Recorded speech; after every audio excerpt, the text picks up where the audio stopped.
एक बार की बात है, एक तालाब में दो मछलियां और एक मेढक साथ रहा करते थे। एक मछली का नाम शतबुद्धि और दूसरी का नाम सहस्त्रबुद्धि था। वहीं मेढक का नाम एक बुद्धि था। मछलियों को अपनी बुद्धि पर बड़ा घमंड था, लेकिन मेढक अपनी बुद्धि पर कभी घमंड नहीं करता था। फिर भी तीनों आपस में बहुत अच्छे दोस्त थे। तीनों इकट्ठे तालाब में एक साथ घूमा करते थे और हमेशा साथ रहते थे। जब भी कोई समस्या आती तो तीनों साथ मिलकर उससे निपटते थे। एक दिन नदी के किनारे से मछुआरे जा रहे थे। उन्होंने देखा कि तालाब मछलियों में भरा हुआ है।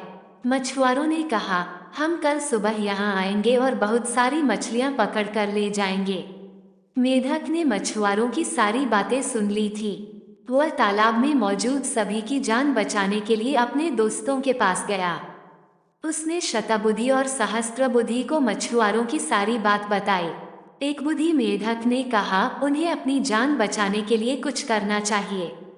दोनों मछलियां कहने लगी, हम मछुआरों के डर से अपने पूर्वजों की जगह छोड़कर नहीं जा सकते हैं। दोनों ने फिर कहा, हमें डरने की जरूरत नहीं है, हमारे पास इतनी बुद्धि है कि हम अपना बचाव कर सकती हैं। वहीं एक बुद्धि मेढक ने कहा, मुझे पास में मौजूद एक तालाब के बारे में पता है, जो इसी तालाब से जुड़ा है। उसने तालाब के अन्य जीवों को भी साथ चलने को कहा, लेकिन कोई भी एक बुद्धि मेढक के साथ जाने को तैयार नहीं था, क्योंकि सभी को शतबुद्धि और सहस्त्रबुद्धि पर भरोसा था कि वो उन सबकी जान बचा लेंगी। मेढक ने कहा, तुम सब मेरे साथ चलो, मछुआरे सुबह तक आ जाएंगे। इस पर सहस्त्रबुद्धि ने कहा, उसे तालाब में छिपने की एक जगह पता है। शतबुद्धि ने भी कहा, उसे भी तालाब में छिपने की जगह मालूम है। इस पर मेढक ने कहा, मछुआरों के पास बड़ा जाल है, तुम उनसे नहीं बच सकते हो। लेकिन मछलियों को अपनी बुद्धि पर बहुत गुमान था। उन्होंने मेढक की एक न सुनी, लेकिन मेढक उसी रात अपनी पत्नी के साथ दूसरे तालाब में चला गया। शतबुद्धि और सहस्त्रबुद्धि ने एक बुद्धि का मजाक उड़ाया। अब अगली सुबह मछुआरे अपना जाल लेकर वहां आ पहुंचे। उन्होंने तालाब में जाल डाला। तालाब के सभी जीव अपनी जान बचाने के लिए भागने लगे, लेकिन मछुआरों के पास बड़ा जाल था, जिस कारण कोई भी बचकर नहीं जा सका। जाल में बहुत सारी मछलियां पकड़ी गईं। शतबुद्धि और सहस्त्रबुद्धि ने भी बहुत बचने की कोशिश की, लेकिन उन्हें भी मछुआरों ने पकड़ ही लिया। जब उन्हें तालाब से बाहर लाया गया, तब तक दोनों की मौत हो चुकी थी। शतबुद्धि और सहस्त्रबुद्धि का आकार सबसे बड़ा था, इसलिए मछुआरों ने उन्हें लग रखा था। उन्होंने बाकी मछलियों को एक टोकरी में डाला, जबकि शतबुद्धि और सहस्त्रबुद्धि को कंधे पर उठाकर चल दिए। जब वो दूसरे तालाब के सामने पहुंचे, तो एक बुद्धि मेढक की नजर इन दोनों पर पड़ी।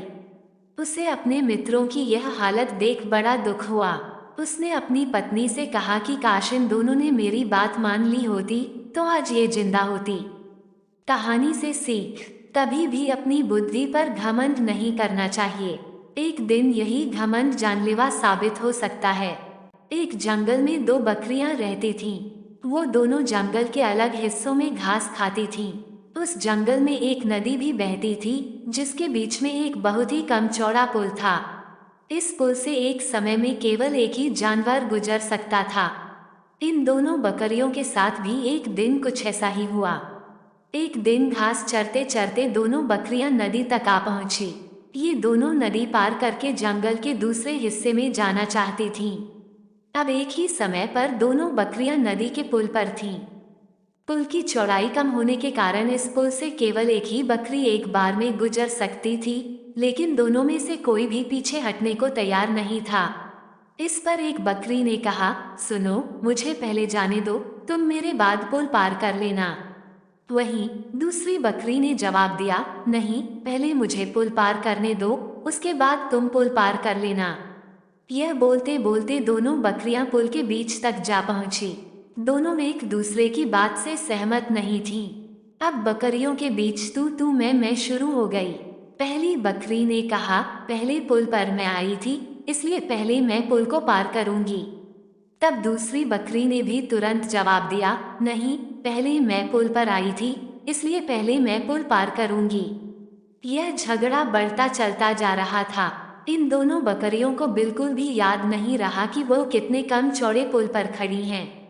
दोनों बकरियां लड़ते लड़ते अचानक से नदी में गिर गईं। नदी बहुत गहरी थी और उसका बहाव भी तेज था, जिस कारण दोनों बकरियां उस नदी में बहकर मर गईं। कहानी से सीख: झगड़े से कभी किसी समस्या का हल नहीं निकलता, उल्टा इससे सभी का नुकसान होता है। इसलिए ऐसी अवस्था में शांत दिमाग से काम लेना चाहिए।